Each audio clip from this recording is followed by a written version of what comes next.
Hello दोस्तों, PCS अभ्यास के ऑनलाइन स्टडी प्लेटफॉर्म में मैं निशांत आप सभी का स्वागत करता हूं। आज हम लोग देखने वाले हैं यूपी आरओ की स्ट्रेटजी को। बेसिकली यूपी आरओ के लिए क्या क्या चीजें कंफर्म कर लेनी चाहिए। अभी भी आपके पास तय समय अनुसार 70+ डेज बचे हुए हैं। अब एक चीज समझने की कोशिश करते हैं। कल क्या है, आयोग ने एक नोटिफिकेशन निकाला। उस नोटिस में एक छोटी सी चेंजिंग की है। चेंजिंग कोई भी सिलेबस के स्तर पे नहीं किया गया है, इसके लिए आपको परेशान नहीं रहना है। तो कुछ चीजें क्या ना कि जबरदस्ती की परेशानी में डाली जाती हैं, बाकी कोई परेशानी नहीं है। देखो 140 मार्क्स के हमको पता भाई पहले भी जीएस होते थे, आज भी होंगे, और 60 नंबर का जनरल हिंदी पहले भी होना था, आज भी होगा। बस अंतर इतना है, पहले इन दोनों पेपर्स के बीच में जो गैप थे ना, वो गैप खत्म कर दिया गया और 3 घंटे का पेपर बोला गया भैया एक साथ कंप्लीट करा जाएगा। इसके पीछे के रीजन है, हमको पता है पहले एक ही दिन में आरओ का पेपर होता था। इस बार आयोग ने संख्या के अनुसार देखते हुए और सरकार की गाइडलाइन को देखते हुए पेपर को 2 दिन में डिसाइड कर दिया। तो इसी की वजह से ये बच्चों की सुविधा को ध्यान में रखते हुए दोनों पेपर को एक साथ कराने का डिसीजन किया गया है। तो ये अपने आप में एक बढ़िया डिसीजन है, इसमें घबराने की बात नहीं है, क्योंकि सिलेबस के असर पे कोई चेंजिंग है नहीं। आपके लिए भी बढ़िया है, एक ही साथ मूड बना के अंदर गए और 3 घंटे पेपर देके बाहर चले आए। अब देखो, ये तो हो गया एक बेसिक सा चेंजिंग जिसको लेके परेशान नहीं होना है। आपकी स्ट्रेटजी में थोड़ी भी पढ़ाई के स्तर पे अंतर नहीं आना चाहिए। अब हम लोग बात करते हैं यूपी आरओ 2024 के लिए क्या करना चाहिए। तो देखो, पहली बात कि हमेशा तैयारी करने के पहले एक जो चीज नोट करनी होती है वो ये बात होती है कि हमको क्या क्या चीजें कंप्लीट करनी है। वो डे 1 पे एक चार्ट तैयार करना चाहिए और उसके पास ये दिमाग में रखनी है कि बचे जो टाइम्स हैं उनमें 20 से 30 दिन माइनस करो और कोशिश करो आपके टारगेट 20-30 दिन पहले कवर हो जाए, क्योंकि अगर 30 दिन पहले आपके टारगेट कवर हो गए तो बचे 20-30 दिन में आप बढ़िया तरीके से रिवीजन कर सकते हो, मल्टीपल टाइम्स रिवीजन कर सकते हो, जिससे जो एक्यूरेसी है आपकी वो नो डाउट बहुत ज्यादा बढ़ जाएगी। अब हम लोग पहले समझते हैं कि जीएस के लिए क्या क्या चीजें कंपलसरी हैं जिनको अभी भी आप कर सकते हो। आप उम्मीद करेंगे बहुत बढ़िया तरीके से कर रहोगे, लेकिन अगर अभी भी आप चाहो तो कर सकते हो। आरओ एक अपॉर्चुनिटी है। अपॉर्चुनिटी कैसे है, आप कभी भी तो 2016 के बाद से देखोगे जितनी सीटें इस बार आई हैं इसके पहले कभी नहीं आई हैं, तो सीट की संख्या के अनुसार भी इस बार अपॉर्चुनिटी है। दूसरी बात, बार बार टाइम थोड़े से मिले हैं तो यूपी पीसीएस की तैयारी करने वाले बच्चों के लिए तो एक बड़ा अपॉर्चुनिटी है कि भैया पैरेलली एक साथ दोनों निपट जाएगा। एक अच्छी बात जो निकल के आती है, ऐसे यूपी पीसीएस की तैयारी करने वाले जिन्होंने कभी सिंगल क्वेश्चन लिखा नहीं है, एक भी क्वेश्चन नहीं लिखा है, उनको डर रहता है कि मेरा प्रीलिम्स निकलने के बाद क्या मैं आंसर राइटिंग करके अपना रिजल्ट ले पाऊंगा। उनके लिए एक बड़ी अपॉर्चुनिटी है ना कि अगर आरओ का पेपर जीएस लिखना नहीं है, ये एक ऐसा पेपर है जिसकी मुख्य परीक्षा में 180 मार्क्स की क्वेश्चन सीधा कॉपी पेस्ट वही आते हैं जो प्रीलिम्स का सिलेबस है। यानी आप जब प्रीलिम्स की तैयारी करते हो तो आपको आरओ के मुख्य परीक्षा के 180 मार्क्स के क्वेश्चन ऑलरेडी तैयार होते हैं, जिसमें जीएस और जनरल हिंदी के जो वो टॉपिक्स है, अंतर बस एक टॉपिक उसमें नहीं शामिल है, बाकी 5 टॉपिक सेम टू सेम है। तो यानी हमारी जब हम प्रीलिम्स की बहुत बढ़िया तरीके से तैयारी करते हैं तो सच्चाई यह है कि आरओ की मुख्य परीक्षा की तैयारी हमारी चल रही होती है, बस वो हमको पता नहीं चलता है। तो प्रीलिम्स इसी के लिए आरओ में कहा जाता है जिसकी प्रीलिम्स बहुत बढ़िया तैयार होगी।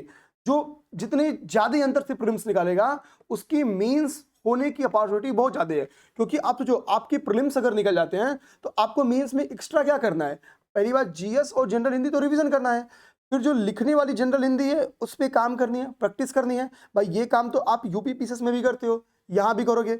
आपको इसके बाद से एस्से राइटिंग करनी है, एस्से राइटिंग करनी है, इसमें एक आपकी वही जो प्रशासनिक शब्दावलियां हैं वो इसमें ऐड हो जाती हैं। ठीक है, तो यही आपका बेसिक, यानी आपकी केवल प्रैक्टिस बचती है। आप इस पे जितनी ज्यादा प्रैक्टिस करोगे आप उतनी ज्यादा स्कोर कर सकते हो। रीडिंग वाली चीज आपकी नहीं बचती है, बस प्रैक्टिस वाली चीज आपके पास बच रही है। बाकी रीडिंग वाली चीज तो आप ऑलरेडी प्रीलिम्स में तैयारी किए हुए हो, तो इसी के लिए कहेंगे प्रीलिम्स में जितना ज्यादा लगे दम लगा दो ताकि प्री एक अच्छे अंतराल से निकले। अब बात आती है कि प्रीलिम्स की कट ऑफ तो डिक्लेयर, आपको पता है रिसेंट में एआरओ का कट ऑफ आया है। आप अगर 130 के करीब में स्कोर करते हो तो नो डाउट कि आप प्रीलिम्स निकाल लियो। ठीक है, 130 रैंक 1 की आप वीडियो देखोगे 2021 की, उन्होंने बोला हुआ है कि मेरे नेट 125 बन रहे थे प्रीलिम्स में। ठीक है, तो यानी हम नेट 130 टारगेट कर सकते हैं कि अगर इतना हमारा आ गया तो नो डाउट कि हम प्रीलिम्स का जो बाउंड्री है वो पार कर लेंगे। अब देखो, सीट की 15 गुना, जितना सीट है उसके 15 गुने बच्चे को बुलाया जाएगा मुख्य परीक्षा लिखने के लिए। ठीक, अब जब आप बारी आती है मुख्य परीक्षा की तो मुख्य परीक्षा पे बातचीत तो थोड़ी मोड़ी हो गई है, थोड़ी मोड़ी देख लेंगे। अब प्रीलिम्स निकालने के लिए करना क्या है, तो देखो कम से कम 2 सब्जेक्ट पे आपको अच्छी पकड़ बनानी होगी। जिन 2 सब्जेक्ट पे अच्छी पकड़ बनानी होगी, मेरा मानना है वो इन 3 सब्जेक्ट में आप चयन कर जाओ कि इनमें से कोई 2 सब्जेक्ट पे अच्छी पकड़ बनाएंगे। उसमें एक सब्जेक्ट आपका है जियोग्राफी, दूसरा सब्जेक्ट आपका है हिस्ट्री और तीसरा सब्जेक्ट है जनरल साइंस। क्योंकि इन तीनों सब्जेक्ट से एवरेज 20 क्वेश्चन एग्जाम में आता ही आता है, औसतन 20-20 क्वेश्चन या इससे अधिक एग्जाम में आता है। तो अगर हमने 20-20 क्वेश्चन टारगेट कर लिया, खासतौर पे इसमें जनरल साइंस के जो क्वेश्चन है और जो जियोग्राफी के क्वेश्चन है, ये घटना चक्र की इसमें जो भूमिका है वो बहुत ज्यादा है। हिस्ट्री में थोड़ी भूमिका कम हो जाती है। हिस्ट्री में घटना चक्र से आप देखोगे, मैंने इस पे वीडियो भी ऑलरेडी बना दिया है। ऑलरेडी आप यूट्यूब पे जाओगे तो हिस्ट्री के, ज्योग्राफी के, इन्वायरमेंट इकोलॉजी के सारे के वीडियोस बने हैं, अन्य के वीडियोस में बना दूंगा धीरे धीरे। तो आप देखोगे तो जो घटना चक्र की एक्यूरेसी है यहाँ पे थोड़ी अच्छी है। तो जिसको लगे भैया कि मेरी हिस्ट्री अच्छी नहीं है, वो ज्योग्राफी और जनरल साइंस पे एक अच्छी पकड़ बना ले। तो यहां से आप नेट 40 क्वेश्चन की बहुत बढ़िया तैयारी कर सकते हो। बाकी चीजों के लिए आपको क्या करना होगा, कंपलसरी चीजें हैं, आप इससे अतिरिक्त सब्जेक्ट पे पकड़ बना लो तो बहुत अच्छी बात है। लेकिन इनमें से कम 2 सब्जेक्ट पे अच्छी पकड़ बनानी होगी। चाहो तो उसके लिए घटना चक्र का पूर्वावलोकन फॉलो कर सकते हो, आपका कोई किसी कोचिंग का नोट्स हो जिसपे आपका ट्रस्ट हो, आप उसको फॉलो कर सकते हो, आपका खुद का नोट्स हो तो आप उसको फॉलो कर सकते हो। अब देखो यहाँ पे मैंने आगे जो सब्जेक्ट्स लिखे हैं वो लिखा पॉलिटी, या आप लिखा यूपी स्पेशल, जनगणना, इकोनॉमिक्स, इन विषयों के बारे में लिखा है। इसमें आपका जब आप जियोग्राफी शामिल करते हो ना तो बहुत बढ़िया होगा कि आप इसी के साथ इन्वायरमेंट एंड इकोलॉजी शामिल कर लो। इन्वायरमेंट इकोलॉजी के क्वेश्चन बहुत ज्यादा आरओ में नहीं आते हैं बट आ जाते हैं, ठीक है, बट आ जाते हैं। तो थोड़ा सा और पढ़ना बहुत आसान है। इन्वायरमेंट इकोलॉजी मतलब जिसकी ज्योग्राफी अच्छी ना, इन्वायरमेंट इकोलॉजी वो 2 दिन में पढ़ के खत्म कर देगा। तो इसमें इन्वायरमेंट इकोलॉजी को आप लोग ऐड कर लेना, ठीक है। आप समझो बात को, इन विषयों के लिए अगर आप पूर्णतः पूर्वावलोकन नहीं उठाओगे तो आपका बहुत नुकसान नहीं होने वाला है। देखो भाई, कोई ज्यादा पढ़ेगा, पूरी की सब्जेक्ट की घटना चक्र का पूर्वावलोकन पढ़ेगा तो जाहिर सी बात है कि अन्य से 2-4 क्वेश्चन तो ज्यादा ही सही करेगा। लेकिन अगर पूर्वावलोकन नहीं भी पढ़ेगा इन विषयों के लिए तो उसका बहुत नुकसान नहीं होने वाला, क्योंकि आपको 130 पहुंचना है। अब इसके लिए क्या करना है, मार्केट में हमको पता है कि एक बुकलेट आई है हाल में घटना चक्र की, जिसका नाम है 15,000 एमसीक्यू की एक बुकलेट है, 15,000 एमसीक्यू की बुकलेट है। पहले मैं इस बुकलेट के बारे में 10 सेकंड में आपको समझा देता हूं। देखो इस बुकलेट में किया क्या गया है कि लास्ट 30 ईयर में जितने आयोग ने जितनी परीक्षाएं कराई हैं, यूपी पीसीएस लो अपर हो, यूपी पीसीएस का मेंस हो, 2017 तक मेंस ऑब्जेक्टिव होता था, आरओ के पेपर हो, आरओ मेंस का पेपर हो, जीआईसी के पेपर पहले अलग होते थे, लोअर का जो पेपर है वो यूपी पीसीएस कराती थी। तो इन सभी पेपर्स में पूछे गए क्वेश्चन को टॉपिक वाइज क्या किया, अरेंज कर दिया है, ठीक, टॉपिक वाइज अरेंज कर दिया है। तो यहां पे क्या करो, एटलीस्ट पॉलिटी, यूपी स्पेशल, जनगणना, इकोनॉमिक्स, इनके, और चाहो तो इसी में इन्वायरमेंट इकोलॉजी यहीं शामिल कर लो, इनके क्वेश्चंस आप यहां से देख लो। तो होगा क्या कि आपका एक मेजर एरिया तैयार हो जाएगा, यहां से बहुत बड़ा एरिया तैयार हो जाएगा। मैंने यहाँ पे ऊपर आपसे बोला है कि जियोग्राफी, हिस्ट्री और साइंस में से कोई 2 विषय की घटना चक्र का पूर्वावलोकन तैयार कर लो। आपको सबसे अच्छा तरीका क्या होगा, जिन 2 विषयों का आपने चयन किया है कि मैं इनका पूर्वावलोकन तैयार करूंगा, पहले 15,000 एमसीक्यू से वो सब्जेक्ट पढ़ लो। जैसे फॉर एग्जांपल आपने डिसाइड किया कि मुझे जियोग्राफी पढ़नी है और मुझे जनरल साइंस पढ़ना है, तो मैं आपसे यही करूंगा कि जियोग्राफी और जनरल साइंस की कुछ पहले इस 15,000 एमसीक्यू वाले बुकलेट से घटना चक्र की है, यहां से आप कर जाओ। यहां से कर जाओगे तो यूपी के सारे क्वेश्चन आपके ऑलरेडी तैयार। अब जब आप ज्योग्राफी का पूर्वावलोकन पढ़ने बैठोगे तो एक पेज पे मैक्सिमम 1 से 2 क्वेश्चन आपको पढ़ना होगा, 2 क्वेश्चन एवरेज। तो 2 क्वेश्चन नए होंगे जो आरएएस, एमपीपीसीएस या यूपीएससी के होंगे। इनको करते हुए आप आगे बढ़ोगे तो आपकी स्पीड बहुत तेज रहेगी, क्योंकि बाकी कंटेंट ऑलरेडी आपने 15,000 एमसीक्यू की बुकलेट से कर लिया। तो आपकी स्पीड यहां बहुत तेज रहेगी, ठीक है, बहुत तेज रहेगी, क्योंकि एक मेजर पोर्शन आपने ऑलरेडी कंप्लीट कर लिया है। तो एक तरीका ये भी है कि जिन सब्जेक्ट का आप चयन करें 15,000 एमसीक्यू से खत्म करें। अब एक चीज मैं बताऊंगा, हाल के दिनों में आपको क्या करना है, देखो जिस भी विषय का चयन करना, आप सब्जेक्ट को ऐसे मत बांटना कि मैं 2-2 घंटे पढ़ूंगा 20 दिन तक, ये कतई मत करना। अगर आपको लगता है कि मैं 40 घंटे में जियोग्राफी को कंप्लीट कर सकता हूं, आपको लगता है कि मैं 40 घंटे में जनरल साइंस को कंप्लीट कर सकता हूं, तो आप इसको 10 गुणे 4 डिवाइड करो, 10 गुणे 4 डिवाइड करो, इसको भी 10 गुणे 4, यानी 10-10 घंटे पढ़ के केवल 4 दिन में कंप्लीट करो। आपको एक हफ्ते बाद पता चलेगा कि मैंने 2 सब्जेक्ट कंप्लीट कर दिया, वरना 20 दिन 25 दिन तक पता ही नहीं लग पाता कि हमने क्या कंप्लीट किया। तो ये सबसे बढ़िया स्ट्रेटजी है कि आप एक हफ्ते में आपको समझ आएगा कि मेरे 2 सब्जेक्ट कंप्लीट हो गए, ठीक है।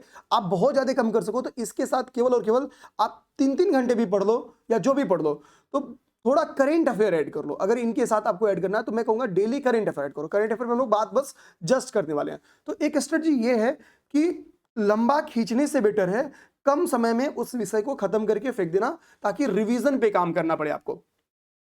इसके अलावा जब आप पीवाईक्यू पढ़ रहोगे, इस बार अगर आपने यूपीआरओ के पेपर्स को देखा होगा जो आउट हो गया था, उसमें अराउंड 15 क्वेश्चन, 15 क्वेश्चन ऐसे थे जो कि यूपीएससी के प्रीवियस ईयर के थे। मैंने वीडियो जिन जिन विषयों का बनाया उसमें देखोगे तो बहुत सारे क्वेश्चन मैंने दिखाए हैं कि यूपीएससी ने अपने पीवाईक्यू में पूछे थे। और इसके लिए आपको यूपीएससी का पीवाईक्यू ढूंढ के नहीं पढ़ना है, इसके लिए आप वही घटना चक्र का पूर्वावलोकन में जाना, जो यूपीएससी के क्वेश्चंस दिए गए हों उनके शॉर्ट नोट्स बना बना तैयार कर जाओ, क्योंकि 15 क्वेश्चन मेरे भाई इस बार यहां से आए थे। ठीक है, खासकर ज्योग्राफी के क्वेश्चंस की संख्या यहां से अच्छी खासी थी। तो हम क्या करेंगे, जितने भी हमारे कोर सब्जेक्ट है, हिस्ट्री, ज्योग्राफी, पॉलिटी, इकोनॉमी, उन सभी विषयों के जो आए हुए क्वेश्चंस हैं यूपीएससी के, जो घटना चक्र में दिए गए हैं, वो कर जाएंगे। ये कर जाओगे तो नेट 15 क्वेश्चन का आप एज ले लोगे हर किसी से, जो इन क्वेश्चंस को नहीं देख रहा होगा उनसे आपको एज मिल जाएगा। ठीक है, ये काम जरूर करना है। ये मैं बताऊं, मैंने प्रॉपर 23 के पेपर की स्टडी करके आपको बता रहा हूं, जो अभी पेपर आउट हुआ है उसको स्टडी करके बोल रहा हूं। ठीक है, अब बात आती है कि इतना चीज आप कर लोगे तो खैर आपको पीवाईक्यू बहुत ज्यादा नहीं करना पड़ेगा, लेकिन पीवाईक्यू करो। पीवाईक्यू से क्या होता है ना, आपको नेचर ऑफ क्वेश्चन पर्टिकुलर उस एग्जाम का पता चलता है। आप 15,000 एमसीक्यू जब लगाओगे तो उसमें कई आयोग के, मतलब कई एग्जाम्स के क्वेश्चन पूछे गए हैं, लेकिन जब आप केवल यूपीआरओ के पेपर लगाते हो तो यूपीआरओ का क्या पैटर्न है, क्वेश्चन देने की क्या उनकी रेंज है, ठीक है, फैक्ट की क्या उनकी औकात है, वो आपको समझ में आती है। फिर आप जब पढ़ते हो तो विषय की गंभीरता उस हिसाब से रखते हो। तो मैं कहूंगा आप पीवाईक्यू 4 टाइम कर जाओ, आप ज्यादा नहीं, 5-6 बार ही पेपर हुआ है लास्ट 10 ईयर में। ठीक है, और चूंकि प्री और मेंस ऑब्जेक्टिव है तो 6 दूना 12 मैक्सिमम, आपको 12 साल मतलब समझो कि पीवाईक्यू पढ़नी है। एक में 140 क्वेश्चन, एक में 120 क्वेश्चन, क्योंकि मेंस में 120 क्वेश्चन आते हैं। तो यानी एक साल में आपको पढ़ना होगा 140 प्लस 120, तो कुल मिलाकर 260 क्वेश्चन, 260 गुणे 6, इतने क्वेश्चन आपको पीवाईक्यू में तैयार करने हैं। तो इसकी आप एक स्ट्रेटजी बना सकते हो। स्ट्रेटजी बना सकते हो कि मैं डेली 50 क्वेश्चन पीवाईक्यू का याद करूंगा, एक ये स्टडी हो सकता है। दूसरा ये स्टडी होता है कि 1 साल का पीवाईक्यू बैठो और खत्म कर दो, प्री और मेंस दोनों का। उससे क्या पता चलेगा, आप 6 दिन का अगर समय निकाल लोगे एक महीने में, तो 6 दिन में ही आपकी 10 साल की पीवाईक्यू कंप्लीट हो जाएगी, क्योंकि ईयरली एग्जाम नहीं होता है। और इस बार इस एग्जाम को बहुत सीरियसली लेना, विश्वास रखो नेक्स्ट ईयर ये एग्जाम नहीं होने वाला है। 2025 में आरओ का पेपर नहीं होने वाला है, ये कंफर्म बात बताता हूं आपको, क्योंकि ईयरली ये एग्जाम नहीं होता है। तो इस बार अपॉर्चुनिटी ज्यादा है, इसलिए बोल रहा हूं कि अगर इस बार चूके तो फिर शायद इस एग्जाम से मुलाकात 2026 में हो या 27 में हो। तो इस बार चूकना मत, स्ट्रेटजी पे अपने काम कर लो। ये काम आपको करना है।